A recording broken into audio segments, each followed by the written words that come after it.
zero, it sounds like it's a horrible thing to say, but I might as well say it, zero murders in the last week since we've done this. That's the first time in memory that that's happened, if you can believe it, how pathetic that is to have to even say it.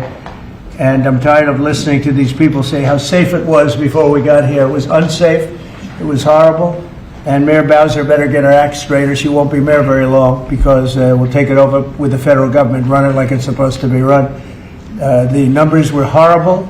It was a crime-infested rat hole, and they do have a lot of rats. We're getting rid of them too. And we've made a lot of progress, and it was extremely unsafe, and now it's extremely safe.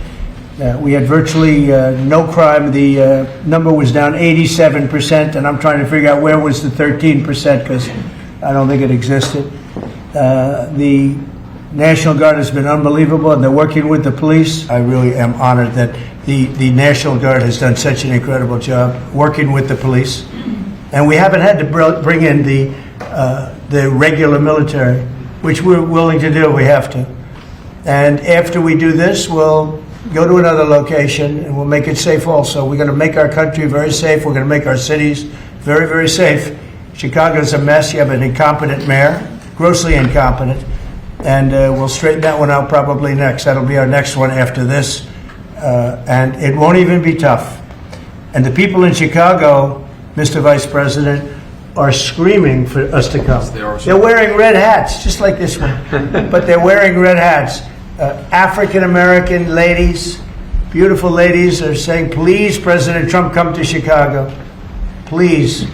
I did great with the black vote, as you know, and they want something to happen. So I think Chicago will be our next, and then we'll help with New York, and we're going to help with, and I think a lot of these people that you see on television, they are, including the people in this audience, they'll say bad things about me, and then they'll say, thank God he's here, because half of them got mugged, and they don't want to get mugged again. And let me tell you, if I didn't send in the troops in Los Angeles, Johnny wouldn't be in Los Angeles. You wouldn't be having your World Cup there. I sent in the troops, and we kept it, and even the police commissioner, the sheriff and the police commissioner, they all said the same thing. They said, we could have never handled what was happening. You saw that, you were there.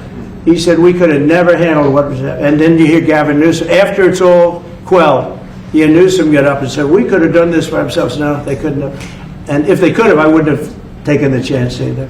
Everybody wants to save D.C. In one way, it's the easiest. The violence was more than any other city in the country, actually, by far. It may have been more than any other city in the world. If you could think, we looked at some of the worst cities in the world, it was worse. And that's why it angers me to see the mayor saying about how they have it on the slide. Not on the slide, it was worse than ever. Mr. President, on crime, on D.C. crime, you said Chicago might be next. Are you making, have there been concrete steps that the administration is taking to do that, or what are other cities as well? I haven't spoken to the mayor. He's grossly incompetent. I haven't spoken to the mayor, no. When we're ready, we'll go in and we'll straighten out Chicago, just like we did D.C. Chicago is very dangerous, great place. I built great stuff there. I have the most beautiful building in Chicago, I think. But I hate to see what's happened to Chicago.